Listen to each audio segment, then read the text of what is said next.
இன்னைக்கு மார்க்கெட்டுக்கு போன நிலவரத்தை சொல்லுதேன் கேளு, நல்லா தெளிவா கேளு. மல்லிக்கிழமை வந்து 30 கிலோ 25 ரூபா ரேட்டு 750 ரூபா. அவரைக்காய் 30 கிலோ 15 ரூபா ரேட்டு 450 ரூபா. அவரைக்காய் இன்னொரு பை 21 கிலோ 18 ரூபா ரேட்டு 378 ரூபா. அவரைக்காய் ரேட்டு 10 கீழே விழுந்துட்டு 20 ரூபாய்க்கு வந்துட்டு. 55 ரூபாய்க்கு எங்க இருந்தது?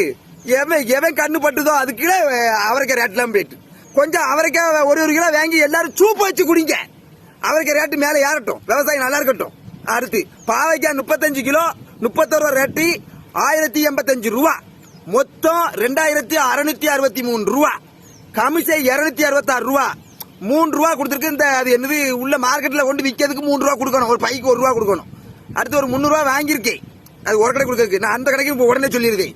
ஆமா, மொத்தம் 559 ரூபா போக 2664 ரூபா, 2064 ரூபா.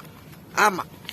அடுத்து உரக்கடையில் இன்னைக்கு மல்லி விலையெல்லாம் ஊனிட்டு இருக்கோம். மல்லி விதை 2 கிலோ மல்லி வந்து 600 ரூபா.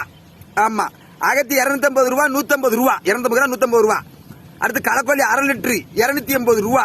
புடலை பாக்கெட் ஒரு கம்பெனி விதை 100 கிராம் பாக்கெட் 250 ரூபா. இன்னொரு கம்பெனி 50 கிராம் பாக்கெட் 200 ரூபா. 2 கம்பெனி விதை வாங்கினேன். என்ன மொத்தம் 1480 ரூபா. என் கையில ஒரு 400 ரூபாய் இருந்தது.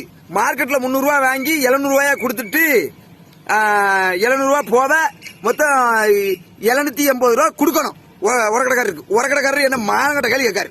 ஆமா, யாருக்கே முன்னாடி ஒரு பாக்கி கொடுக்கணும், அதே பின்னாடி எழுதி விட்டுருக்காரு. முன்பற்று. ஆமா, 4150 ரூபா. இந்த பாக்கி 780 ரூபாயும் சேர்த்து 4930 ரூபா கொடுக்கணும். 30 ரூபா. ஆமா, மொத்தம் இந்த 4 ஆள் வேலைக்கு வந்திருக்கு. அந்த மல்லி விதை ஒண்ணுக்கு எல்லாத்துக்கும் சேர்த்து 1200 ரூபா சம்பளம் கொடுத்துருக்கு. காப்பி செலவு ஒரு 200 ரூபா போச்சு. ஆமா, காப்பி செலவு மொத்தம் 1400 போச்சு. பிறகு என் வண்டிக்கு 100, எங்க ஐயா வண்டிக்கு 100 ரூபாய்க்கு பெட்ரோல் போட்டோம்.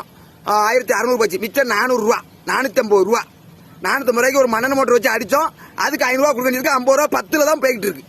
உரக்கடைக்காரருக்கு பதில் சொல்ல முடியலையப்பா. கொஞ்சம் விவசாயிக்கு உதவி பண்ணுங்க.